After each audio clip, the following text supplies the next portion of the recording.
Hi there, my name's Caitlin Bandy and this is my channel Bandy's Books, and today we are here for my favorite video of the month, and that is Book of the Month predictions. We're going to be predicting the month of June 2023 and I can't wait to dive into the books. There are so many good books releasing in June. It was so hard to narrow this down. June is particularly heavy in historical fiction and thrillers. I have never seen quite so many books in each of those categories. It was super difficult, especially to weed those ones down. So since historical fiction was such a heavy category, I'm gonna start with that one first. My first selection for historical fiction is Lady Tan's Circle of Women by Lisa C. This currently is sitting on Goodreads with a 4.50 and about 215 reviews. So that is excellent feedback so far. This book is inspired by the true story of a woman doctor in 15th century China. We have a main character named Yun Jian who has been raised by her grandmother to be a physician. She understands the four tenets of Chinese medicine as well as any doctor. Yun Jian teams up with a young midwife named Mei Ling who is doing the things that doctors are trained to never do, like touching a patient's blood.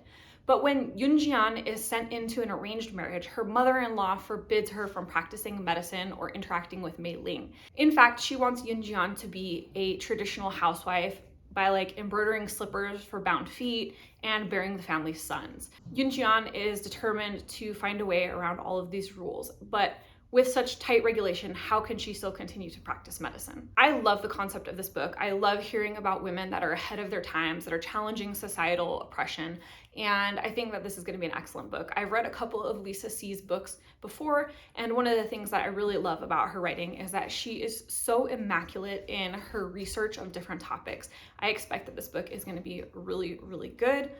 I think that this would make a great pick for Book of the Month because they seem to like books that have strong female characters. They love historical fiction, especially when it covers bits of historical fiction that aren't frequently covered. I think this is a unique piece of history, and I think it would make a great selection for their box. The second selection I have for historical fiction is The Last Lifeboat by Hazel Gaynor. This has a 4.58 and about 80 reviews so far on Goodreads.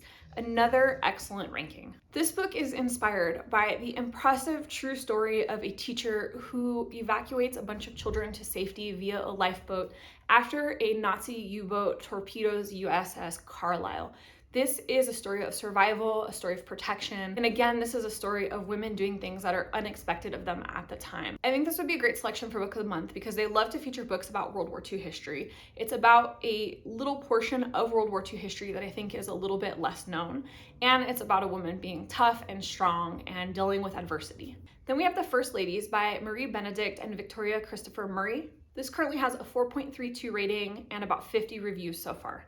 This is a novel about an unexpected friendship between the First Lady Eleanor Roosevelt and civil rights activist Mary McLeod Bethune. This sounds amazing to me, and again, same thing as the first two books. This is about an important piece of history, one that's possibly a little less known, and it features impressive women doing impressive things.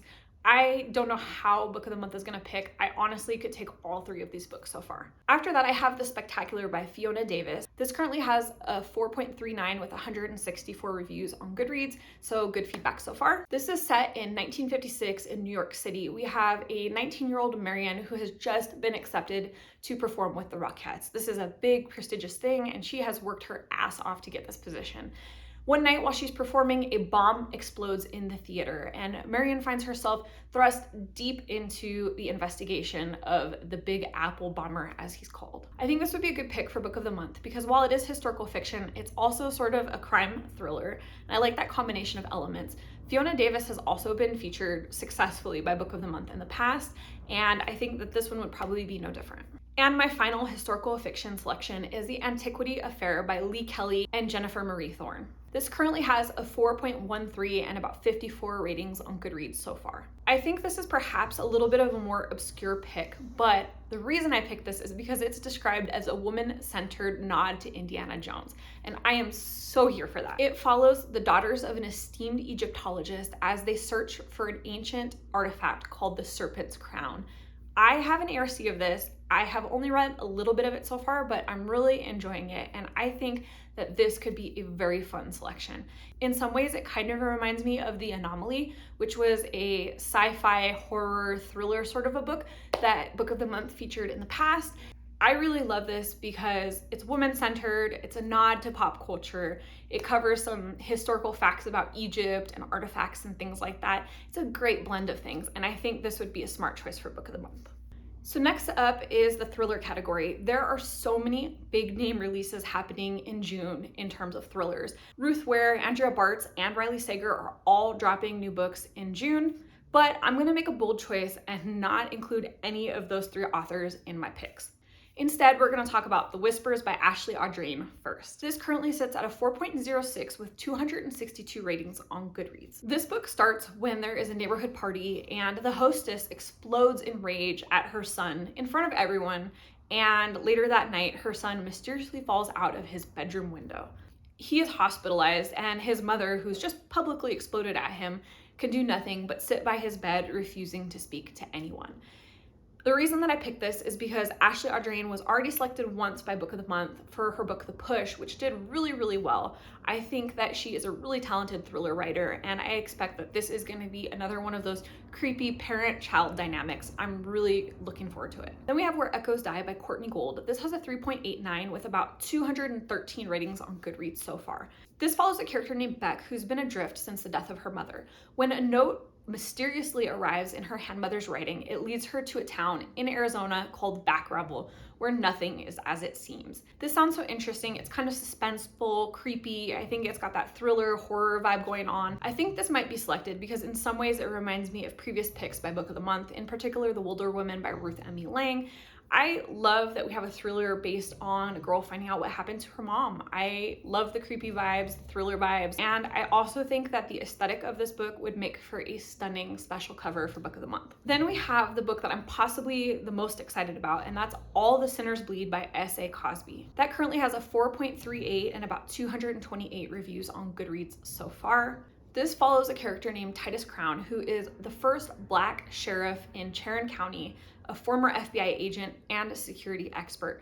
A year to the day from his election to sheriff, there's a school shooting in which a teacher is killed. And he's trying to talk the suspect down so he can investigate and find out what's going on, but overzealous police end up killing the shooter. Afterwards, they find out that the child who was the shooter was actually a victim of abuse by the teacher he shot. Titus must deal with this investigation while still being a Black sheriff in the American South. I picked this because S.A. Cosby has been featured several times before. His book Razorblade Tears was a Book of the Month selection. It did extremely well. I can't remember if it made it to Book of the Year or if it was just nominated, but I know it was really, really popular in the year that it was featured. They also recently added his Blacktop Wasteland as an add-on, and both books are exceptional. So now we're gonna delve into a few of the smaller categories. First up, we have Sci-Fi, and we're gonna be talking about My Murder by Katie Williams. It currently sits on Goodreads with a 4.13 and about 84 reviews. This follows a character named Lou, who's a victim of a serial killer, and she's brought back to life by a government program and returned to her grieving family. Once there, she starts to bond with some of the other victims of serial killers, and she realizes that there are a ton of questions left about her murder and about who she can actually trust. This is kind of a sci-fi thriller. I'm really here for this. I love when books cross genres.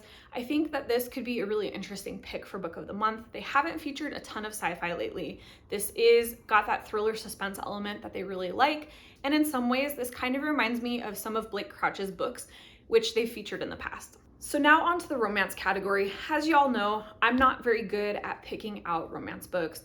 I don't read this genre very much, so I'm not really aware of what's going on with it too much.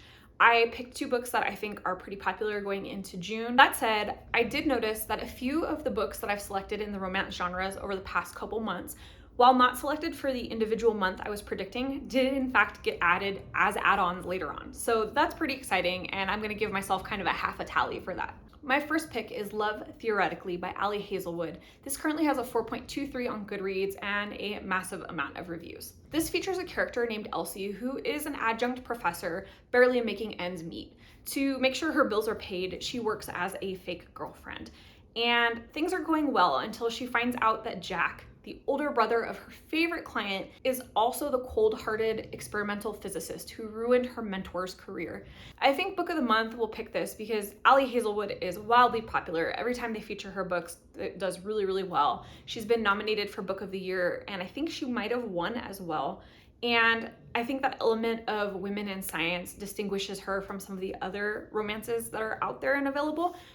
So I think that this is a high likelihood pick. Then we have The 7-Year Slip by Ashley Poston. This currently sits at a 4.44 and about 197 reviews on Goodreads. This book features an overworked book publicist with a perfectly planned future whose life hits a snag when her temporary roommate that she falls in love with turns out to be from 7 years in the future. I think Book of the Month might feature this one because Poston, while she writes romance, she writes it in a unique and quirky way. Her books have an eccentric element that kind of differentiates them from some of the other romances out there. I think that this would work out really well if Book of the Month added it on. Now onto the fantasy category. I have 2 selections for this genre this month, and the first up is Deep as the Sky, Red as the Sea by Rita Chang-Eppig. This currently has a 3.87 and 123 reviews on Goodreads. This is an adventure novel featuring a character named Shek Yong, a Chinese pirate queen who has to protect her fleet against the forces that are allying against them at great personal cost to herself. This book isn't quite as well known as some of the other books that I've mentioned in this video, but I have some solid logic on why it would be a good pick. First of all, Book of the Month does really well when they feature these adventure pirate stories. Amina Al-Sirafi did super well, and I think this one would probably target the same audience. It also says in the summary that it's for the readers of Piranesi and The Night Tiger. Both books were featured by Book of the Month, so why shouldn't this one be? And third of all, the cover of this book is beautiful. I could see it making a beautiful aesthetic choice for Book of the Month. My second pick for fantasy is Morgan is My Name by Sophie Keetch. This currently sits on Goodreads with a 4.19 and about 860 reviews so far. This is a feminist retelling of the Arthurian legend of Morgan Le Fay. When King Uther Pendragon murders her father and then marries her mother, Morgan refuses to be crushed. Morgan ends up becoming a worthy adversary to Merlin, but she ends up risking everything in the process. I am so here for this book. I'm digging all the retellings of old legends and myth and folklore, and I think that this could be a wonderful addition. The reason I think that this might be a good pick for Book of the Month is because I know that they like to feature retellings. They have actually featured retellings of Arthurian legend in the past, they've done Greek mythology, and they've done Norse mythology. So this kind of fits within that genre.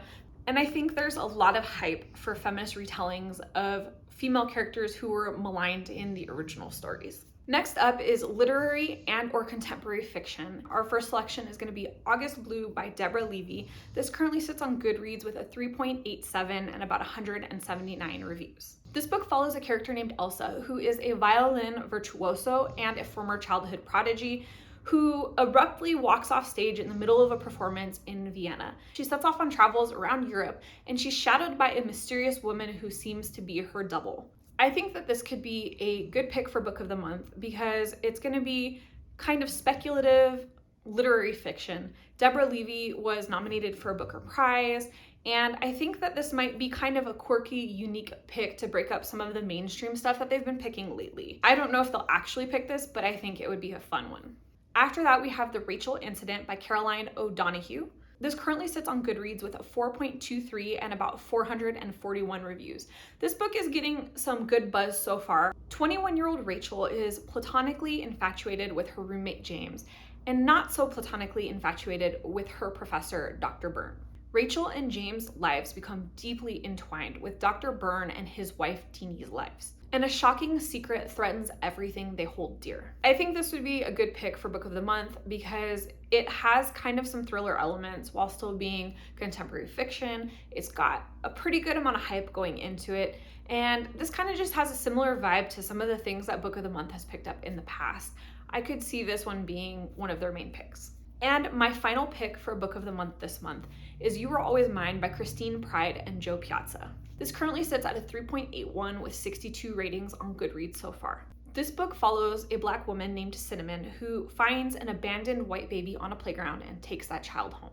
Ultimately, this decision risks exposing Cinnamon's past. The reason that I think Book of the Month might select this one is because Book of the Month often likes to pick books that have some relationship to current events. Both Christine Pride and Joe Piazza authored a book together previously called We Are Not Like Them, which touched on race and politics and shootings of young Black boys in the United States. This book was special because it covered it from both perspectives, and it really challenges the reader to think about their own perception of these types of events. So that being said, those are my selections for Book of the Month in June 2023. I hope that you've enjoyed this video. If you did, please give me the thumbs up and comment down below. Let me know, are there any books that you think I've missed or overlooked that should be in the Book of the Month box? Or let me know which of these books that I've outlined are the ones that you're the most excited about. And if you're not already subscribed to this channel, you know what to do. Hit that subscribe button down below, as well as the notification bell, so that you never miss a video and we can see each other again soon. Thanks so much for joining. Bye.